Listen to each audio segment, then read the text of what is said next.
অধর্মের সীমা পার না করলে এই ধরিত্রীর বুকে প্রভু শ্রীরাম এবং মহাবলী হনুমানকে অবতারিত হতে হতো না। কারণ তারা দুজনেই ছিলেন স্বয়ং ঈশ্বরের অবতার। ভগবান কখনো এমনি এমনি এই ধরিত্রীর বুকে অবতার নেন না।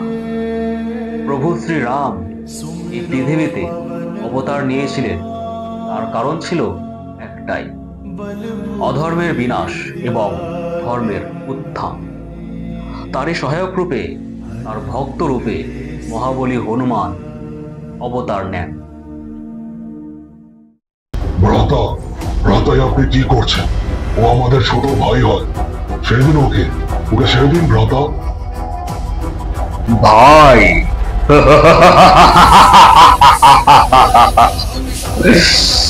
কুম্ভকর্ণ, তোমার মতো একজন বলিষ্ঠ যোদ্ধার মুখে এমন কথা শোভা পায় না। এ তো ভুলেই গেছে যে আমরা অসুর।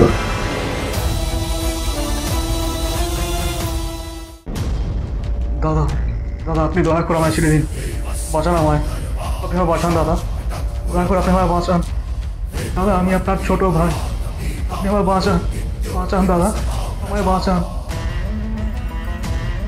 ছেড়ে দেব, তোমায় ছেড়ে দেব। বিভীষণ, বলো এবার তুমি কাকে ধর্মের পথে আনার কথা বলছিলে? এই দশানন লঙ্কেশ রাবণকে?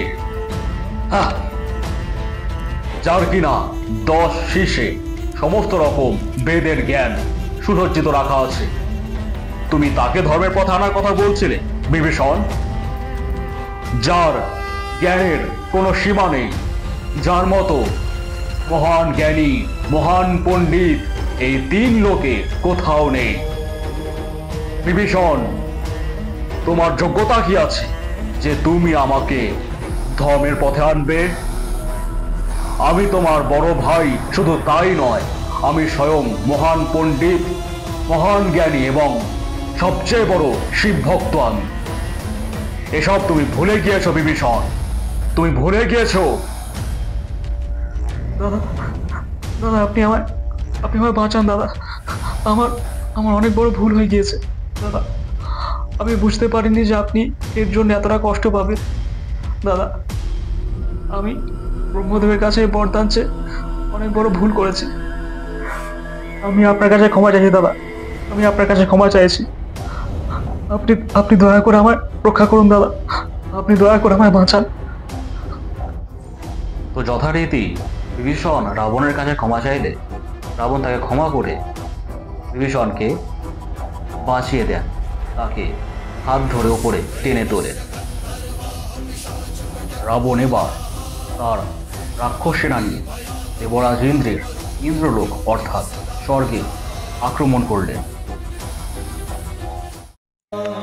দেবরাজ ইন্দ্র, বেরিয়ে এসো, বেরিয়ে এসো বলছি, নয়তো তুমি এবার আফসোস করবে যে তুমি কেন সেদিন অমৃত পান করেছিলে।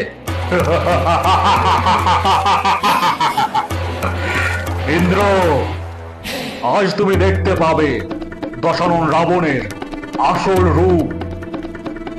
রাবণ, আমি তোমার মতো ভীত নই যে তোমার মতো কাউকে পরাস্ত করার জন্যে ব্রহ্মদেবের কাছ থেকে বরদান নেব। রাবণ, যদি সত্যি তুমি বীর হতে, তাহলে তুমি আজ ব্রহ্মদেবের বরদান না নিয়ে তুমি আমার সাথে যুদ্ধ করতে আসতে, কিন্তু তাও আমি তোমার সাথে যুদ্ধ করব। তবে আর দেরি কেন?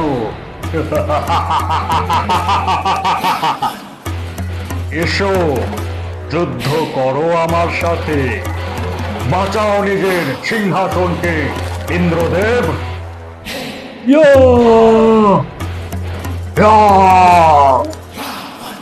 শুরু হলো রাবণ আর দেবরাজ ইন্দ্রের মধ্যে মহাযুদ্ধ।